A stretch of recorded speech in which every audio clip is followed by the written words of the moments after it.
Assalamualaikum warahmatullahi wabarakatuh. Perkenalkan, kami dari kelompok 1 yang beranggotakan saya Sintian Tanasuma, saya Mayansari, saya Difabisa Afandi, dan saya Tia Marsari. Baiklah, kelompok kami akan menjelaskan tentang pengetahuan dan sumber pengetahuan.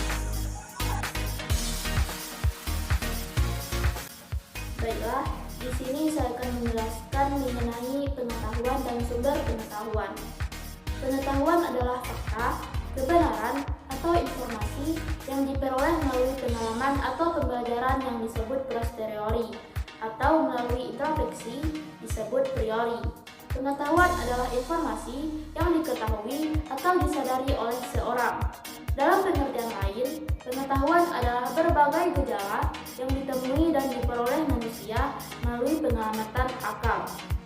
Sumber pengetahuan adalah asal mula untuk mendapatkan pengetahuan yang sifatnya benar dan pasti, yang didapatkan manusia melalui rasa ingin tahunya.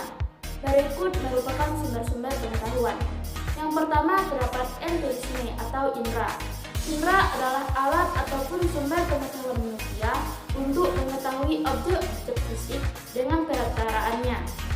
Di empiris di sini dijadikan sebagai pengalaman indera sebagai sumber pengetahuan. Yang kedua terdapat rasionalisme atau akal. Pengetahuan rasionalisme adalah pengetahuan yang dihasilkan oleh proses belajar mengajar, pengkajian, serta lembaga-lembaga pendidikan. Indera merupakan perantara ataupun perangsang agar akal lebih berpikir dan menemukan kebenaran yang sesungguhnya. Yang ketiga terdapat intuisi.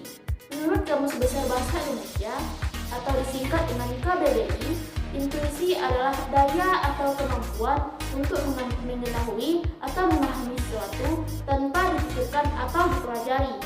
Intuisi adalah bisikan hati atau gerak hati. Adalah istilah untuk kemampuan memahami sesuatu tanpa melalui penalaran yang rasional.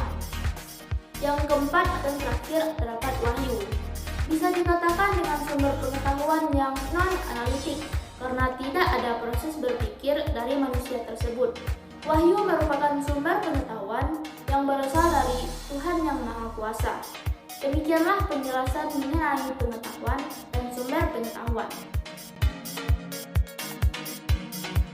Baiklah, di sini saya akan menjelaskan tentang kesadaran sains dan aktivitas keilmuan.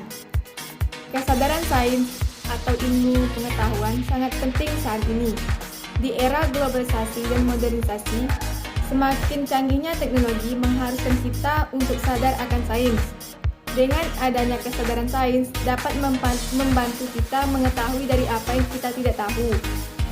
Aktivitas ilmiah adalah perbuatan dan perilaku yang secara sistematis yang bertujuan untuk mencari sebuah kebenaran. Aktivitas ilmiah dapat disebut juga dengan metode ilmiah.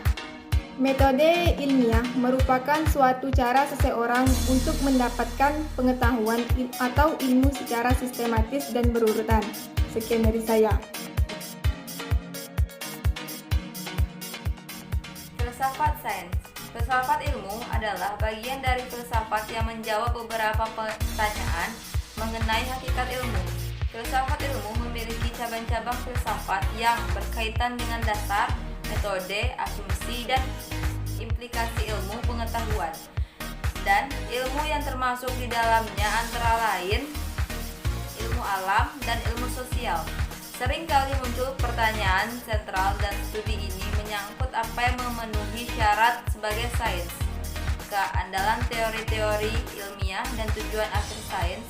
Keterkaitan filsafat ilmu sangat erat dan saling tumpang tindih dengan metafisika, ontologi, dan epistemologi. Selanjutnya ada wilayah sains. Secara metodologi, sains bertugas menelusuri dunia muncul untuk menjelaskan bentuk kebenaran empirik.